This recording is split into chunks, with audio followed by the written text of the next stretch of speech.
Winegarden is a partner with Ardwin, Laffer, and Moore Econometrics. Thank you very much for being with us. Thank you, Madam Chairwoman, and in the committee. Thank you for inviting me to provide this testimony here today. A recent study that I have co-authored with Dr. Arthur Laffer examined the impacts of cap-and-trade legislation on the U.S. economy. Economic growth can be described as a process of creative destruction, because in the process of creating jobs and economic opportunities, entrepreneurs destroy a smaller set of jobs. Cap-and-trade legislation has the inverse effect. In the process of creating a few green jobs, a larger number of jobs and economic opportunities would be destroyed.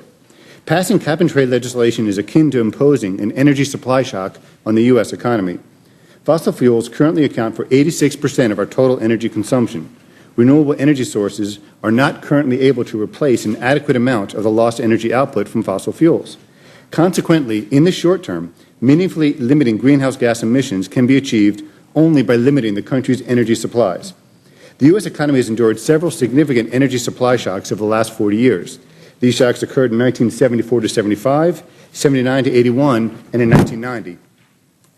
The previous energy supply shocks caused, on average, oil prices to spike 113%, the nation's economy to shrink by 2.1%, and the unemployment rate to rise by 2.6 percentage points. With respect to today's economy, a 2.6 percentage point increase in the unemployment rate is equivalent to the loss of nearly 4 million jobs. Over a longer-term horizon, a legislated energy supply shock could have significant negative implications. To provide a sense of the potential economic costs, we estimate that compliance with the Kyoto Protocol could reduce total economic activity by 5.2% in 2020 compared to where it would be without the cap-and-trade legislation. Due to the reduction in economic growth, by 2020, every man, woman, and child would be about $2,700 poorer than the baseline scenario, or about $10,800 for a family of four.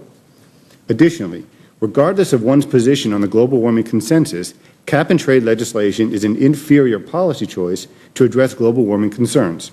The Congressional Budget Office, Alan Greenspan, Paul Volcker, and Gregory Mankiw are just a few of the notable economists and economic organizations that have also concluded that cap-and-trade legislation is not the appropriate policy to address global warming concerns. By definition of a cap-and-trade policy, which is called a quantity constraint in economics, the dynamics of the marketplace necessarily leads to significant price volatility. Price volatility increases overall economic instability with detrimental effects for economic growth and jobs. The European experience with cap-and-trade exemplifies these fundamental flaws. The value of the greenhouse gas allowances in Europe nosedived in April 2006 due to a mismatch between the allowances granted and actual market demand. Such extreme price volatility is a natural consequence of policies that arbitrarily cap quantities. Finally, global warming regulations will only be effective if these regulations are universally adopted. Failure to achieve universality in a global warming policy greatly reduces its environmental effectiveness, and yet the economic costs will remain high, especially as energy-sensitive companies leave the U.S. in search of cheaper energy supplies. As an example of companies locating jobs based on low-cost energy, Dow Chemical has created an explicit strategy to expand its manufacturing capacity using overseas partners that, in part, have access to cheaper energy supplies. Another example, the aluminum industry, included United Company Rosal, Alcoa, and Norsk Hydro, has been moving aluminum production out of countries with higher energy costs, including the U.S., in search of cheaper power sources. Cap-and-trade legislation will accelerate these trends, causing production and jobs to leave the U.S. at an even faster pace. The costs of reducing carbon emissions are by no means trivial. Therefore, it is not enough to simply press forward in the name of global warming.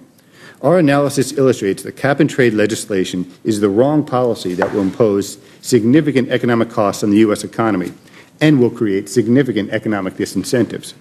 However, if appropriately constructed, a proactive government policy can be implemented which reduces the amount of carbon emissions while minimizing, if not eliminating, the potential adverse economic impacts. Such a policy simultaneously implements a carbon tax with a static dollar-for-dollar reduction in marginal income tax rates. The pro-growth incentives from a marginal tax rate reduction are an integral part of an environmental policy that addresses a potential risk while safeguarding our current economic progress. Thank you for the opportunity to testify here today.